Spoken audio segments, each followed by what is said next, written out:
윤석열, 당 밖에서도 단일화 가능, 이준석은 입당 압박. 자, 현재 독자 행보를 걷고 있는 윤석열 전 총장, 어제 MBN 종합뉴스에 출연해서 자신의 생각을 소상히 밝혔습니다. 그중에서도 특히 국민의당 입당과 관련한 이런 얘기가 눈에 띕니다. 김은미 기자. 네. 윤석열 전 총장은 국민의힘에 입당해서 자체 경선을 하는 것보다 제3지대에서 단일화 경선을 하는데 좀 더 관심이 있어 보여요. 네, 일단 김태희 앵커는 그렇게 생각하시는데 시청자 여러분들은 어떻게 생각하시는지 저희가 직접 목소리 준비했는데요. 한번 들어보시죠. 나보다 이 사람이 더 낫게 낫다 싶으면 양보하실 생각도 있으십니까? 양보라는 것보다 절차에 따라서 결정이 될 겁니다. 경선이든 뭐든 안 그렇겠습니까? 네. 그러면 경선을 하겠다는 얘기로 들어도 됩니까? 뭐 경선을 해야죠. 어떤 경선이든지 간에. 바로 저 혼자 후보로 나올 수는 없는 거 아니겠습니까? 그럼 입당을 하신다는 얘기네요. 아니 꼭 그렇지는 않죠. 바깥에서 할 수도 있고 안에서도 할 수 있고 경쟁을 해야 되지 않겠습니까? 제3후보로 야권이 단일화가 돼야만 교체가 가능하기 때문에 그러나 지금은 그런 것조차도 생각하고 있지 않고요. 단일화는 해야 되기 때문에 어떤 시기든지 간에 그 단일화를 위한 경쟁은 필요한 것이고 네. 거기 절차에 따라서 결정되는 것이 아니겠습니까?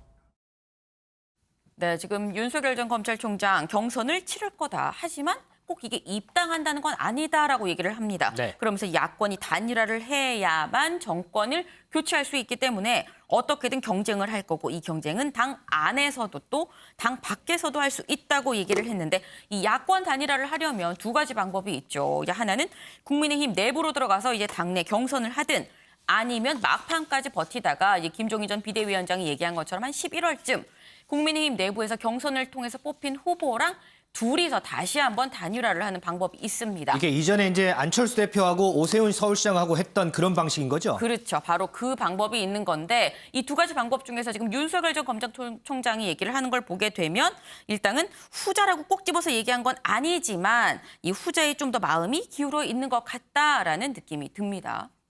자, 이런 상황에서 국민의힘 이준석 대표는 소속 의원들 그리고 당협 위원장들에게 당내 주자 대선 캠프로 가서 도움을 주는 걸 허용하겠다 이렇게 밝혔습니다.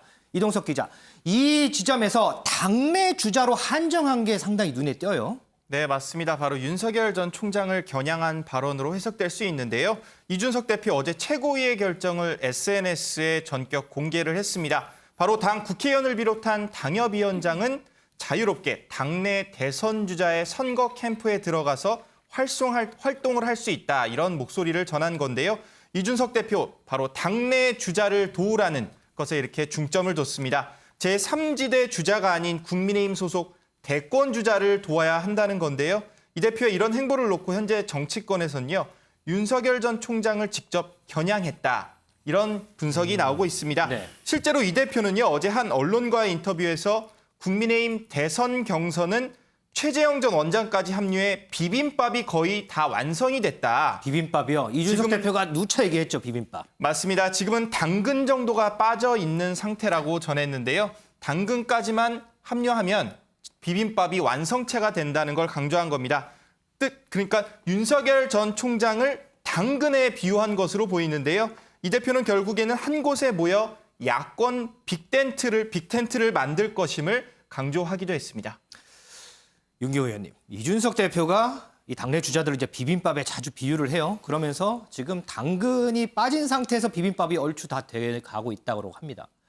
비빔밥에서 가장 중요한 재료가 뭘까요? 글쎄요. 이준석 대표는 당근이라고 생각했나 보죠. 그러니까 지금 윤석열 전 검찰총장은 지지율이라는 그거 하나가 대단히 큰 무기지 않습니까? 네. 지금 야권 여론조사 해보면 뭐 야권 인사 중에는 가장 높은 지지율이 나오기 때문에 아까 본인이 우리 MBN 뉴스에 나와서 얘기한 것처럼 밖에서든 또는 뭐 국민의힘 안에 들어와서든 할 수 있다, 하겠다, 단일화를 또는 뭐 경선을. 그 얘기는 자기는 지지율이라는 게 있기 때문에 당 안에 들어와도 또는 밖에 있어도 나름대로의 영역을 계속 구축할 수 있다. 이제 이런 의미로 얼마든지 해석이 돼요. 지금 돌아가는 여러 상황이나 아니면 윤 전 총장의 행보를 보면 국민의힘에 들어가는 거는 앞으로 당분간은 객관적인 여건이나 아니면 명분이나 뭐 여러 가지에서 지금 물 건너 갔다. 그러니까 물 건너간 게 아니라 좀 뒤로 미뤄졌다. 네. 왜냐? 최재형 전 감사원장이 먼저 불쑥 들어가 버렸고요. 지금 국민의힘 내에도 여러 주자들이 있지 않습니까? 지금 뭐 세기 시작하면 열 몇 명까지도 가능하다고 할 정도니까 그렇다면 국민의힘은 경선 일정을 가동을 할 수밖에 없을 것이고 윤석열 전 총장은 지지율이라는 걸 무기로 결국 나중에 국민의힘에 어느 정도 교통정리가 된 다음이든 아니면 국민의힘의 최종 후보가 되든 뭐 그건 뭐 나름대로의 협상을 통해서 하겠죠. 자, 중요한 건 이준석 대표가 한 당내 주자 도와라? 이건 너무나 당연한 얘기 아니에요? 사실 뭐 조금 지나간 얘기입니다만 김재원 전 최고위원이 야당의 후보 뽑는데 나에게 문자가 왔길래 내가 가입해서 선거인단 들어갔다고 그랬잖아요. 민주당이요. 네. 예, 그거 사실 여러 비판이 나왔습니다만 정치를 정말 희화해버렸다고 저도 한 말씀 드렸는데 우리 정당법에는 대한민국 국민은 하나의 정당만 가입하도록 그렇게 법에 그렇게 돼 있습니다. 그러니까 지금 이준석 대표가 얘기한 것처럼 국민의힘의 당원이라면 당연히 당내의 주자를 돕는 게 본연의 일이지 네. 당은 국민의힘의 소속으로 있으면서 전혀 지지나 일은 다른 사람, 다른 정당 또는 밖에 있는 다른 사람을 한다. 이건 법에 그렇게 정해놓은 정당 정치를 또 한 번 희화화해버리는 그런 게 될 수 있는 거거든요. 그러니까 이준석 대표가 한 얘기는 너무나 당연한 얘기고요. 반대로 윤석열 전 총장에게 빨리 들어오라는 압박을 위해서 비빔밥 표현도 하고 당내 당원들은 당내 주자를 도와야 된다라고 얘기하고 저는 그렇게 해석하고 싶습니다. 소 의원님, 그러면 윤경호 의원은 이제 그 윤석열 전 총장에 대한 압박으로 해석을 하셨는데 이렇게 볼 수는 없을까요? 자, 이제 우리 국민의힘 경선 버스 문 닫습니다. 이제 우리끼리 출발하겠습니다. 이런 무언의 이런 경고 이렇게 볼 수는 없을까요? 이준석 대표는 전부터 이제 버스가 두 번 선다고 얘기를 했죠. 한 번은 이제 경선이 출발하는 시점에서 국민의힘 자체적인 이 후보들 가지고 경선을 하는 거 이게 첫 번째고 네. 두 번째 서는 것은 국민의힘 후보가 뽑히고 나서 그 다음에 장외의 주자들과 단일화해서 최종적으로 야권 단일 후보가 한 명 만들어지는 것 이것이 이제 두 번째고 그런 얘기를 했기 때문에 지금 이준석 대표가 얘기하는 것은 첫 번째 버스 출발하기 전에 그러니까 8월 안에 입당을 했으면 좋겠다라는 얘기를 굉장히 강하게 지금 얘기를 하는 것이고요. 윤 전 총장으로서는 어쨌든 국민들을 두루두루 만나고 나서 그 문제는 결정을 해야 될 문제다라고 좀 얘기를 하고 있는 상황인데 현재 윤 전 총장의 지지율이 계속해서 하락하는 흐름을 지금 보이고 있지 않습니까? 이런 부분들이 이제 변수가 될 수가 있겠죠.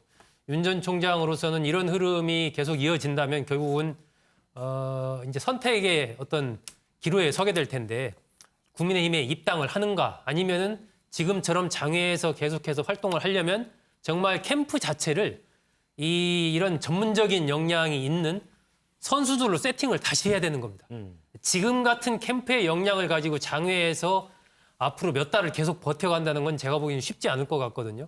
그러니까 아마 윤 전 총장이 조만간 그런 부분에 대해서 뭔가 좀 결단을 내려야 되지 않을까 하는 생각이 듭니다. 입당을 하든 아니면 캠프를 정말 확 뒤집어 엎어가지고 얼마 전에 김종인 전 위원장이 이야기한 감독 이런 두뇌 기능을 할 수 있는 그런 사람들을 제대로 좀 모셔오든지 이게 우리가 말은 쉽게 하고 저희들도 평론하면서 정치에 대해서 이런저런 얘기 많이 하지만 정치라는 영역이 굉장히 전문적이고 고도의 경험들이 축적돼서 그것이 나타나는 것이거든요. 네. 이 사람의 마음을 얻는다는 게 보통 어려운 일이 아니기 때문에 이 캠프의 역량도 굉장히 중요한데 현재 윤석열 전 총장의 캠프 부분에 대해서는 뭐 여러 가지 측면에서 그렇게 좋은 평가를 할 수 있는 상황이 아닌 이런 상황이 이어서 여기서 계속 지지율이 하락한다? 그러면 뭐 윤 전 총장도 선택할 수 있는 길이 딱 빤한 거죠.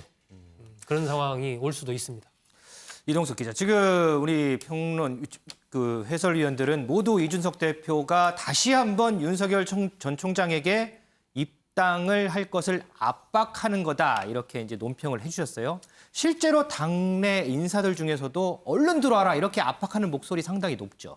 네, 맞습니다. 이준석 대표에 이어서 그리고 논설위원들에 이어서 이번에는 그러니까 국민의힘 최고위원까지 나서서 입당을 압박하고 있습니다. 바로 윤 전 총장의 지지율이 왜 빠지고 있는지 김재원 최고위원이 해석을 내놨는데요. 함께 들어보시겠습니다.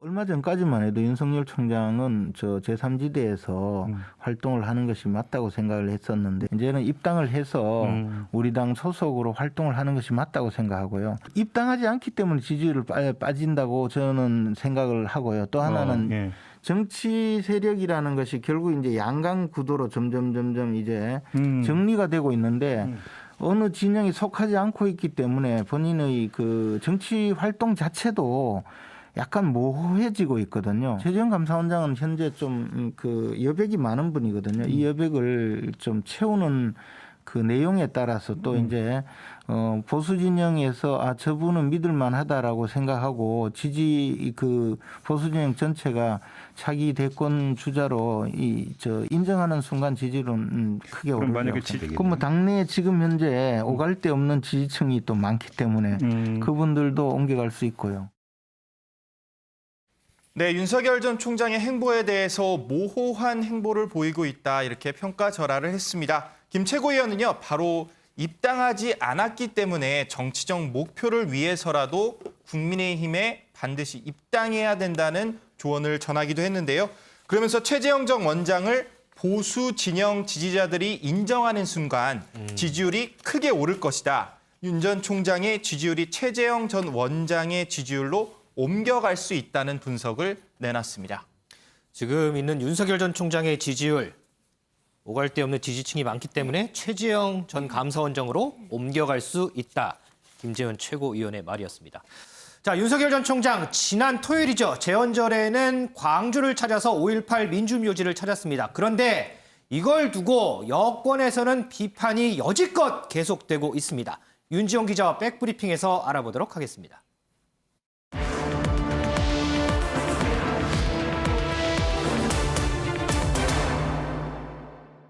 윤지영 기자, 네. 김두관 의원이 윤 전 총장 기록 지우개에 나섰다. 이거 무슨 얘기예요? 네, 김두관 의원 어제 5.18 민주묘지를 참배를 했는데요. 이 박관현 열사 묘역에서 헌화와 묵념을 마친 뒤에 지금 보시는 것처럼 주머니에서 손수건을 꺼내서 묘비를 닦았습니다. 어디서 많이 보던 장면 같아요. 네, 이후에 윤상원 열사의 묘역에서 또 고 김태웅 의원의 묘역에서도 이 마찬가지로 손수건을 꺼내서 이렇게 묘비를 닦는 모습을 보였습니다. 왜 이런 행동을 한 걸까요? 글쎄요. 제가 어디서 많이 봤던 모습이라고 했는데 윤 전 총장 때문에 알겠습니다. 네, 맞습니다. 답은 지난 17일 윤석열 전 검찰총장의 모습을 보면 나옵니다. 윤 전 총장, 김 의원이 닦아낸 바로 그곳, 박관현 열사와 고 김태웅 의원의 묘비를 만지면서 이렇게 추모의 뜻을 전했는데요. 네. 당시 모습 영상으로 확인해 보시죠. 광주의 하늘, 자유민주주의와 경제 번영으로 승화를 시켜야 한다고 생각을 하고 내려왔습니다만은 이 한을 극복하자고 하는 그런 말이 나오질 않습니다. 네. 윤석열, 윤석열. 연세대학교 주변에 살아가지고 이한 열사가 최루탄을 맞는 그 장면을 못 봤습니다만은 그 직후 상황이나 이런 거는 제가 너무 생생하게 봤습니다. 학창 시절에 윤 후보님께서 모의 재판을 하시는데 저 구형을 때리셨던 그 마음이 지금도 갖고 계십니까? 변화 없으십니까? 꼭 좀 그 마음을 추후에도 저희들한테 많은 관심과 그 마음 변치 않기를 꼭 부탁드리고 싶습니다. 네, 감사합니다. 앞서서 앵커께서도 말씀을 하신 것처럼 윤석열 전 총장의 흔적을 지우기 위해서 광주를 찾은 겁니다. 네. 김두관 의원 설명 직접 들어보시죠.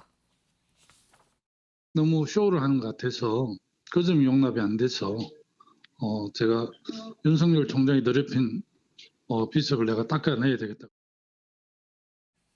김 의원은 SNS를 통해서도 이유를 설명을 했는데요.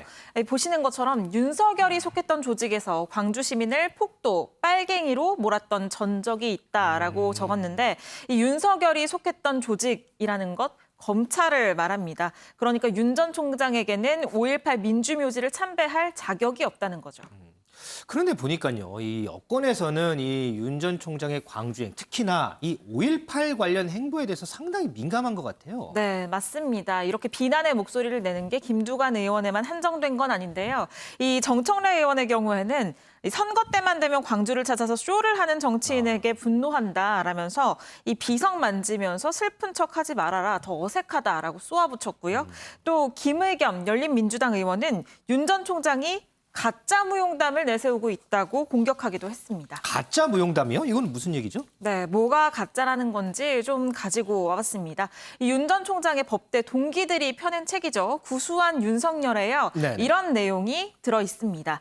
윤 전 총장이 5.18 광주 유혈 진압 사건 직후 서울법대 형사법학회가 개최한 모의 형사재판에서 이 전 씨에게 사형을 구형했다라는 내용인데요.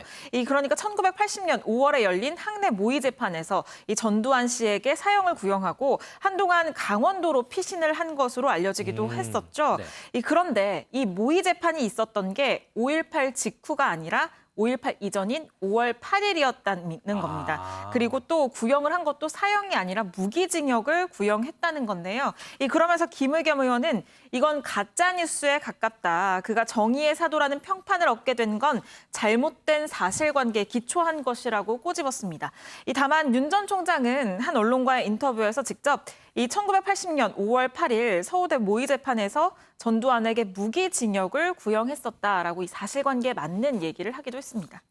그런데 이제 2달 전이죠. 5.18 기념일 당시에도 이런 논쟁, 비슷한 논쟁이 있지 않았어요? 네, 맞습니다. 당시에도 여당에서는 이 윤석열은 5.18 광주 정신을 말할 자격이 없다고 쏘아붙였었는데요. 이 당시 이야기도 들어보시죠.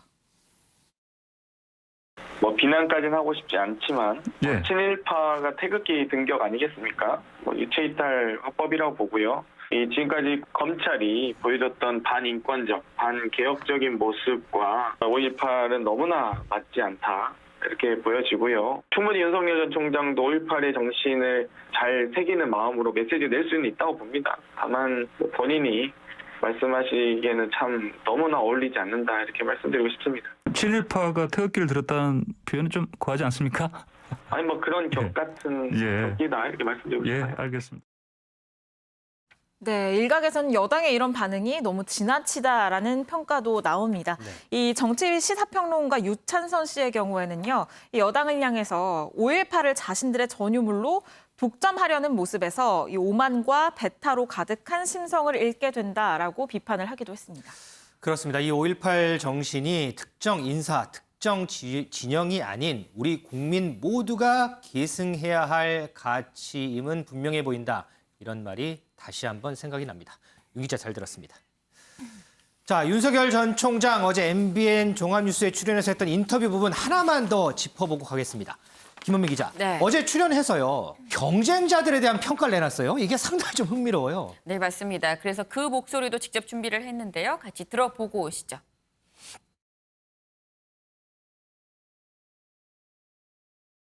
근데 꽁 잡는 매 등등 계속해서 윤 총장님을 공격하고 있습니다. 저는 뭐 전혀 이유를 알 수가 없습니다. 검찰에 있을 때도 마찬가지고. 네, 이유를 모르겠다. 왜 나를 미워하는지. 이재명 지사의 형수 막말 논란 등에 대해서는 검증을 해야 한다고 보시는지 괜찮다고 보시는지. 그래서 출마한 사람은 본인이기 때문에 그 검증이라고 하는 것, 또 주변의 인물들에 대한 뭐 그런 국민들이 갖고 있는 의문점도 일단 후보자와 관련이 있는 것이 중요한 것이겠죠. 그것이 뭐 마타도나 뭐 이런 근거 없는 그 명예훼손적인 공세가 아니고 근거가 있다면은 거기에 대해서는 그 근거가 사리에 맞는지 안 맞는지에 대해서는 얼마든지 설명을 해야 된다고 저는 생각하고 있습니다. 네, 지금 보시면 어떻게 보면 지금의 윤석열 전 총장, 지금 윤 전 총장이 갖고 있는 이 인지도를 만들어준 추미애 전 장관에 대해서는 이 검찰에 있을 때도 그렇고 지금도 그렇고 나를 왜 미워하는지 모르겠다. 라고 얘기를 합니다. 그리고 이재명 지사 사실 이 윤 전 총장의 배우자, 이 처가 의혹 등등에 대해서 후보자 본인만 검증하자라고 어떻게 보면 좀 윤 전 총장을 도와줬었는데 이 이재명 지사에 대해서도 검증에 대한 근거가 있다면 거기에 대해 설명을 해야 되고 잘못한 게 있다면 국민한테 사과해야 된다라고 얘기를 하면서 이 지사가 갖고 있는 이 형수 욕설 논란, 이 논란에 대해서 사실상 사과해라라고 압박했습니다.